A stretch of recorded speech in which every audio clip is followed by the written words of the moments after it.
Fala pessoal, professor Ariel, professor de Geografia, mais uma vez aqui com vocês, tá? Então, antes de iniciar a nossa aula de hoje iremos trabalhar com as turmas do nono ano. Não se esqueça de ir lá na nossa página, no nosso canal, e se inscrever no nosso canal, dar um likezinho lá para nós, tá? Então, hoje, aula de Geografia com as turmas do nono ano. E o assunto que iremos falar sobre guerras contra Israel, tá? Então veja bem, o conflito entre Israel e Palestina não fica somente entre os dois, não, já envolveram vários países, principalmente os países árabes, tá? Então assim, é um local, o Oriente Médio, é um local muito inflamado, onde há constante guerra desde há muito tempo, há muitos séculos essas guerras continuam, tá? Então veja bem, após a retirada das tropas inglesas, Israel passou a ser atacado em 1948. Agora observe o detalhe: ao norte foi atacado por tropas do Líbano e da Síria, tá? A leste forças da Jordânia e a oeste pelo exército do Egito, todos os lados, tá? Só não na frente porque tem o mar Mediterrâneo, então não tinha como ser atacado, mas de todos os lados, aonde havia terra, Israel estava sendo atacado, de todos os lados, tá? Agora observe que a França e a Inglaterra apoiou com armas os judeus, iam lá incentivar, mandava armas, mandava tanques, caças de guerras, tá? E quando foi no ano de 1952, assumiu o comando do Egito um cara chamado Coronel Gamal Abdel Nasser, tá? Ele chega ao poder ali no Egito, um cara que não gostava nem um pouco de Israel. E logo, o que ele fez? Quando foi em 1956, ele nacionalizou o canal de Suez. Esse canal havia sido inaugurado no ano de 1869. Tá? Então, essa decisão afrontava interesses de ex-potências como a Inglaterra, tá? Porque por ali, por esse canal de Suez, eu vou mostrar mais na frente para vocês, por ali passavam diversos navios. Ao invés de eles dar a volta no oceano, eles passavam por esse canal. Então assim, era de interesse de grandes e muitos países europeus. Aí o coronel Nasser resolveu nacionalizar. Quando ele nacionalizou, só poderia passar pelo canal quem ele autorizasse, tá? Então, os países ali da Europa não poderiam passar pelo canal de Suez se o coronel Gamal Abdel Nasser não autorizasse. Então, a partir daí começou o que? A Guerra de Suez, que foi no ano de 1956, tá? Então, ao nacionalizar o canal de Suez, a colisão formada por França, Reino Unido e Israel avançou rapidamente e chegou a obter controle de Suez. Os caras bateram de frente ali com o presidente do Egito, tá? E tomaram de volta o controle do canal de Suez. Falando, nós construímos, que negócio é esse? Não podemos mais passar. Então eles se reuniram, avançaram e tomaram o controle do canal de Suez. Então, após as intervenções dos Estados Unidos e da Rússia, as tropas europeias deixaram o Sinai, que eles tinham ficado ali na península do Sinai, controlando. Caso o coronel tomasse novamente as medidas, eles estavam ali para enfrentá-lo. Mas aí os Estados Unidos e a Rússia, jogando panos frios, foram lá e pediram que as tropas europeias deixassem o Sinai. E assim eles fizeram. E com isso, Israel se aproximou muito dos Estados Unidos, se tornando aliado número 1 dos Estados Unidos. Se tornaram amiguinho a partir dessa guerra de Suez. Aí veja bem, aqui nós temos um mapa, tá, que mostra o canal de Suez. Aqui nós temos o mar Mediterrâneo, a costa africana e a costa europeia. E no meio o mar Mediterrâneo. Então se o cara viesse aqui da Itália, tá, e passar pelo mar Mediterrâneo, observe que só tem um pedaço de terra aqui, ó. O que eles fizeram? Construíram o canal de Suez, construíram um canal e colocaram o nome, canal de Suez. Esse canal, atravessando, chega ao Mar Vermelho, tá? Aquele Mar Vermelho é esse aqui, ó, que Moisés bateu a vara, pá, e as águas se abriu de um lado e outro e o povo passou que a poeira cobriu, tá? Esse aqui. Então, esse Mar Vermelho joga suas águas aqui no Mar Arábico, dando acesso aos países aqui da Ásia, ao Irão, Paquistão, Índia, tá? Sem contar com a Oceania que fica ali mais embaixo. Agora observe o percurso que eles faziam. O cara saía de Londres, tá? Para vender as suas especiarias, suas riquezas, seus produtos, e davam toda essa volta aqui até chegar em Mumbai, na Índia. Então os caras gastavam 12.300 milhas, que dá cerca de 19.800 quilômetros. Então, com a construção do canal, bem onde está esse pontinho aqui preto, tá? Eles saíam, entravam aqui no Mar Mediterrâneo, passava pelo Canal de Suez, atravessava o Mar Vermelho e chegando aqui, tá, ao Mar Arábico ou o Oceano Índico, tá? E vendia as suas especiarias aqui. Então diminuiu o que? 7.200 milhas, era 12.300. Cerca de 19.000 quilômetros para 11.600 quilômetros. Então os caras, eles ganhavam muito tempo passando pelo Canal de Suez, tá? Aí veja bem aqui no outro mapa. Tá aqui o Mar Mediterrâneo, tá?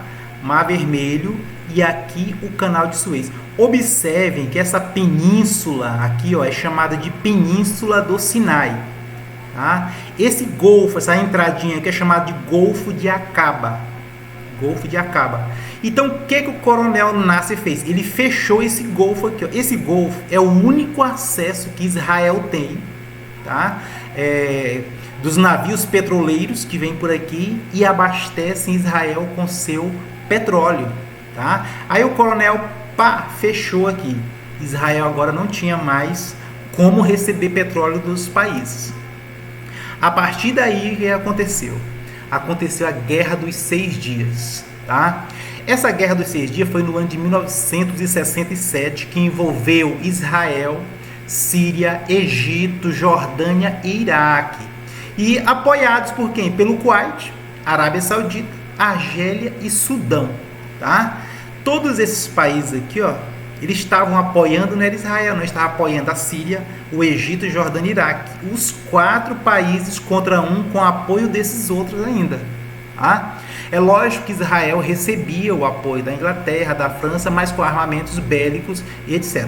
Então essa Guerra dos 6 Dias durou entre 5 e 10 de junho de 1967. Aí pergunto, mas por que, professor, Guerra dos 6 Dias? É porque realmente ela durou 6 dias, tá? Então a Síria, ela tinha um plano para obstruir um dos afluentes do Rio Jordão e desviá-lo para irrigar as suas plantações. Pode uma coisa dessa?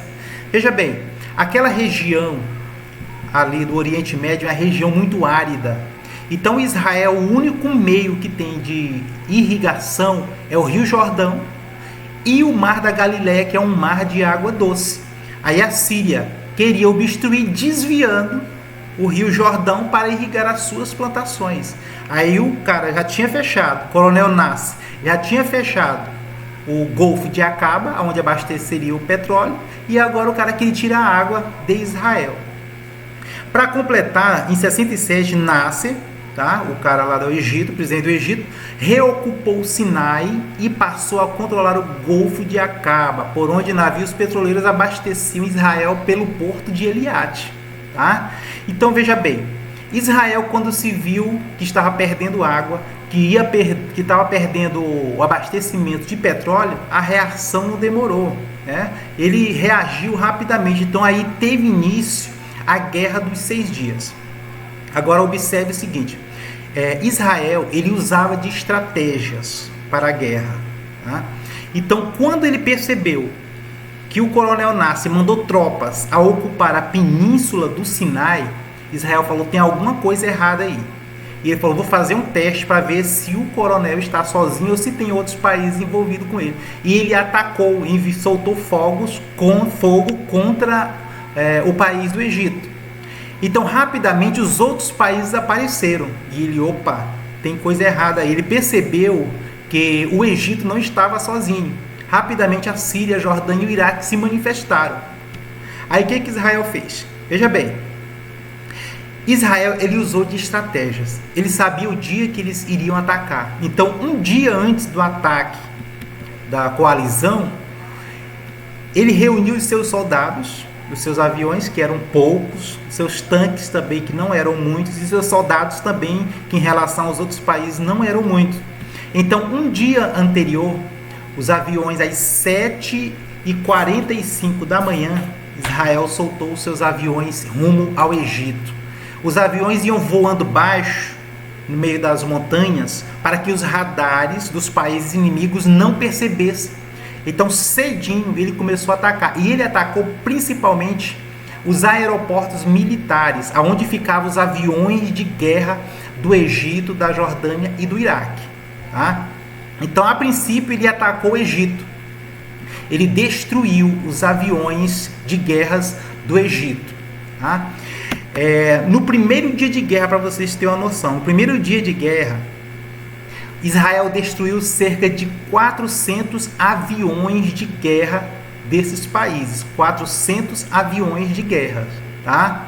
Então, para vocês terem uma noção, aqui embaixo falou, Israel começara a guerra com apenas 20.300 quilômetros em área sob a sua administração. O país dava 20.300 quilômetros quadrados. Quando encerrou a guerra no dia 10, ele contava com cerca de 102.400 quilômetros quadrados. Aí você pergunta, mas como? 4 países contra 1 e o cara conseguiu triplificar 5 vezes mais o seu território?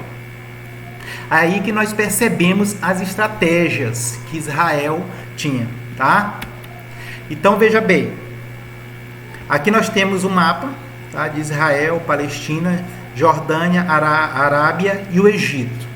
Tá? Então aqui nós temos o Rio Jordão e aqui nós temos o Mar da Galileia, que era o principal que joga água para Israel.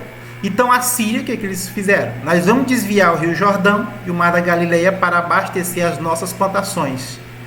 O coronel Nasser do Egito falou, nós vamos fechar o Golfo de Acaba para Israel não receber petróleo. Então o cara viu sem petróleo e sem água, ele falou, tá errado. Aí ele resolveu atacar. Então observe aqui nesse mapa, no dia que Israel começou a atacar, tá? Os aviões saíram de Tel Aviv, atacou o porto de Said, no Egito, atacou no canal de Suez, onde ficava outra tropa, e a capital, Cairo, tá? Então aqui na península do Sinai é onde ficavam os soldados do Egito. Então no primeiro dia que Israel praticamente acabou com toda a força aérea desses países, observe que Israel atacou o Amã na Jordânia e também Damasco na Síria, destruindo os aeroportos militares, tá? Aí o coronel do Egito ligou para o rei Hussein na Jordânia e falou o seguinte, olha, eu venci Israel, acabei com Israel aqui no primeiro dia, vamos entrar na guerra. Israel também já tinha mandado um telefonema, um recado lá para o rei Hussein e falou, olha, se vocês não entrar na guerra, se vocês não me atacar, eu também não vou atacar vocês. Só que o rei Hussein resolveu acreditar que o Egito havia ganhado nesse primeiro dia e ele resolveu entrar na guerra. E quando entrou, Israel foi para cima da Jordânia com gosto de gás, tá? Então Israel começou a destruir todos os aeroportos militares. Para vocês terem uma ideia, pessoal, o exército de Israel tinha cerca de 100 mil soldados. A coalizão, com os 4 países, tinha 240 mil soldados. Aeronaves militares, Israel tinha 300 e a coalizão tinha 950. Então, dessas 950, só no primeiro dia, Israel destruiu 400 aeronaves militares. Tá? Tanques de guerra, Israel tinha 800. Os 4 países juntos tinham 2.500. Esses países, eles tinham tudo para massacrar, para acabar com Israel. Tá? Então, no final das contas, Israel teve de 776 a 983 mortos, enquanto os 4 países juntos que lutavam contra Israel tiveram mais de 20 mil mortos, soldados mortos. Tá? Então, existem vários depoimentos de soldados que dizem que viram coisas sobrenaturais acontecendo a favor de Israel. Tá? E eu acredito, porque não tem condições.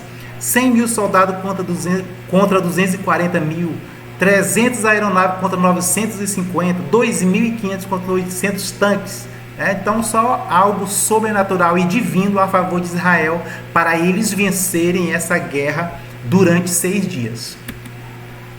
Então, quando encerrou a guerra de Israel, essa guerra dos 6 dias, que o último dia foi chamado Dia D, onde Israel reconquistou 5 vezes mais o seu território contra esses países, os Estados Unidos e a Rússia pediram que eles assinassem um acordo de paz. Os Estados Unidos tinham medo que a Rússia armassem esses países e prolongasse mais ainda a guerra. Tá? Então eles resolveram assinar esse acordo de paz e assim encerrou. Mas o Egito ficou com aquela mágoazinha dentro deles de ter perdido essa batalha. Então, quando foi no ano de 1973, aconteceu a Guerra do Yom Kippur. Tá? O que é a Guerra do Yom Kippur, professor? A Guerra do Yom Kippur levou esse nome devido, tá? O presidente Nasser havia renunciado porque tinha perdido a guerra, e quando foi em 73, assumiu o Egito o presidente chamado Anwar Sadat. Então ele se juntou com a Síria novamente, a Síria, aquela que queria roubar as águas de Israel, se ajuntou com a Síria e falou: vamos atacar Israel no dia do perdão judeu. Era um feriado religioso. É como aqui no Brasil, dia 12 de outubro, é o feriado da padroeira do Brasil. Aqui em Belém do Pará se reúne o Círio de Nazaré. Então, assim, os dois países falaram o seguinte: é um feriado, eles não vão querer atacar porque é um feriado religioso, vão estar fazendo as suas orações, então Israel não vai atacar. Então nós vamos escolher esse dia que eles vão estar todos recolhidos e nós iremos ganhar território. Então veja bem, a intenção deles era surpreender os judeus que guardavam feriado religioso em duas frentes. Na colina de Golã, que ficava logo ali na frente, próximo à Síria, e o canal de Suez. Pegaram a frente e atrás de Israel. Vamos fechar os dois lados e invadir, não tem como eles atacar. Só que eles não esperavam que Israel iria dar uma resposta tão rápida. Tá? Então, quando eles atacaram Israel rapidamente, o exército de Israel invadiu a Síria, atacou a capital Damasco e destruiu as áreas produtoras de petróleo da Síria. Pouco tempo depois, a Síria não aguentou e pediu cessar-fogo e assinou cessar-fogo. O Egito também desistiu da guerra, porque na Guerra dos 6 dias, 4 países, mais outros 3 que estavam ajudando não conseguiram vencer. Agora imagine 2. Tá? Aí encerrou a Guerra do Yom Kippur. Logo depois veio a OLP. A OLP é a Organização para a Libertação da Palestina, que foi criada no ano de 1964. Tá? Então, observem, Organização para a Libertação da Palestina. Tá? É uma organização que se reuniu contra Israel e a favor da Palestina. Então, representava o interesse do povo palestino e o líder a quem? Yasser Arafat, tá? Se vocês puderem dar uma pesquisada sobre Yasser Arafat, o histórico dele não é muito bom, dos caras muito bom não, tá? Quando foi no ano de 1987 ocorreu a Intifada. O que é Intifada, professor? A Intifada era o seguinte: era uma mobilização da população civil. População civil quer dizer que eram pessoas comuns, não eram militares, não era ninguém do exército, não. Eram pessoas comuns que faziam uso de armas, aliás, que faziam as suas manifestações sem o uso de armas, tá? Porém, eles podiam atacar pedras contra soldados israelenses. Falou: olha, vocês não podem usar arma, nós somos uma intifada, uma organização, nós vamos fazer aqui um movimento contra Israel, mas nós não podemos usar armas. Mas se aparecer algum soldado israelense, pode meter pedra neles. Então esse era o objetivo deles, tá? Essa intifada, esses movimentos aqui, é igual aqui no Brasil que acontece, os movimentos pró-democracia, contra a democracia, como aconteceu também na Primavera Árabe, vários movimentos contra os governantes. Tá? Também surgiu o Hamas, que é o movimento de resistência islâmica, E do lado, eles ficavam do lado palestino e defendiam o quê? O fim de Israel. Então eram vários movimentos que eram contra Israel e a favor da Palestina. Já no Líbano surgiu o grupo radical islâmico chamado Hezbollah, tá? Que é um grupo terrorista, que significa Partido de Deus. De Deus não tem nada. O que eles defendem? Eles defendem a luta armada contra Israel. Tá? Então são grupos, são movimentos, grupos armados e outros grupos que não usam arma, mas todos em um só propósito: o fim de Israel, contra Israel. Ok? Então, pessoal, nossa aula por hoje é só essa. Na próxima aula iremos continuar alguns conflitos sobre a briga sobre água ainda entre Israel e Palestina. Não esqueça de inscrever no nosso canal, inscreva lá, dá o likezinho, ajude o professor, dê sua opinião, sua sugestão e até a próxima aula. Ok?